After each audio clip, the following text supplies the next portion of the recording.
Welcome to WorldWire. Please subscribe and hit the bell icon for more breaking updates. On December 1, 2018, a quiet arrest at Vancouver International Airport would set in motion a series of events that no one could have predicted.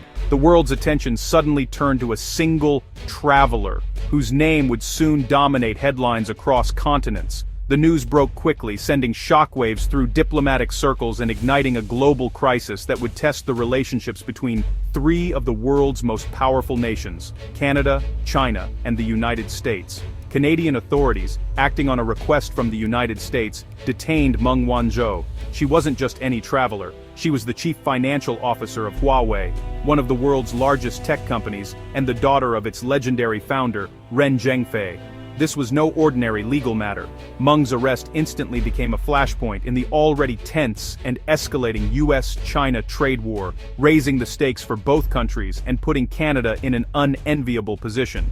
The United States accused Huawei of threatening its national security, alleging the company's technology could be used for espionage and that it had close ties to the Chinese military. These suspicions had been simmering for years, but Meng's arrest brought them to the forefront of international debate. In Beijing, Meng's arrest was seen as a direct political attack on a symbol of China's technological and economic rise. The Chinese government and public reacted with outrage, viewing the move as an attempt to contain China's growing influence. For Canada, the situation was a diplomatic nightmare. Suddenly, the country found itself caught in the middle of a superpower standoff, forced to navigate a crisis it had not created, but could not avoid. A strict publication ban shrouded the case in secrecy, fueling intense global speculation. Why was Meng arrested? What exactly were the charges? How would China respond, and what would this mean for the future of international relations? The search for answers would reveal a tangled web of international law, corporate intrigue, and high-stakes diplomacy, with each new development watched closely by governments and corporations around the world. The world watched as a Canadian courtroom became the unlikely stage for a defining moment in modern geopolitics, where the fate of one woman could shift the balance between nations. It all began with one woman's journey through a Vancouver airport. A journey that would change the course of history. The US government sought the arrest of Meng Wanzhou, Huawei's chief financial officer, on serious charges of bank and wire fraud. Her detention sent shockwaves through the global business community, highlighting the growing tensions between the US and China over technology and trade. Prosecutors claimed Meng misled executives at HSBC about the true nature of Huawei's relationship with Skycom, a company that was conducting business in Iran. According to the US, this deception was not a minor oversight, but a calculated move to hide Huawei's control over Skycom. At the time, the US had imposed strict economic sanctions against Iran, forbidding most companies from doing business there. American officials argued that Skycom was essentially a front, secretly managed by Huawei to bypass these sanctions and continue operations in Iran. In 2013, Meng allegedly gave a detailed presentation to HSBC, downplaying or obscuring the extent of Huawei's connection to Skycom. This presentation was a key piece of evidence, as it was used to show intent to mislead the bank. As a result, prosecutors argued HSBC was tricked into processing millions of dollars in transactions that ultimately violated US sanctions law. The bank, unaware of the true relationship, moved funds through the US financial system. The heart of the case was deception. Prosecutors insisted it wasn't just about doing business in Iran, but about actively hiding the truth from banks and regulators. Because these transactions passed through the US banking system, American authorities claimed they had the right to prosecute, even though the alleged actions took place overseas.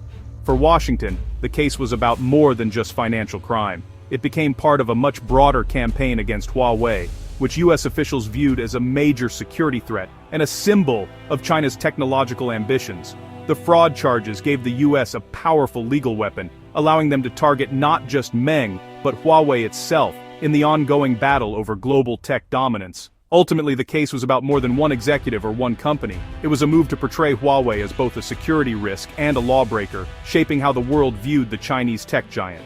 After her dramatic arrest at Vancouver International Airport, Meng Wanzhou was released on $10 million bail, but her freedom came with strict conditions. She was confined to the city of Vancouver, unable to leave its boundaries or travel freely. Her so-called house arrest meant living in a sprawling luxury mansion, surrounded by manicured gardens and high-end security. A private security team monitored her every move, and a GPS ankle bracelet tracked her location at all times, ensuring she never strayed from her designated area.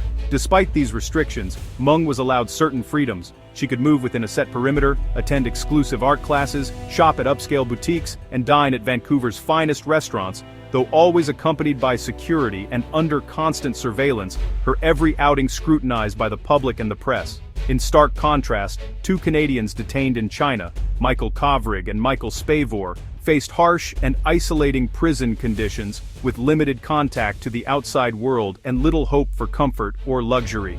Meanwhile, Meng's high-profile legal team fought her extradition to the United States, arguing that her arrest was politically motivated and that her legal rights had been violated during the process. They contended that the case was fundamentally flawed, since violating U.S. sanctions against Iran was not considered a crime under Canadian law, making the extradition request invalid. The legal battle dragged on for nearly 3 years, with every argument fiercely contested in court. The courthouse became a focal point for international media, and each new development was closely followed by observers around the world.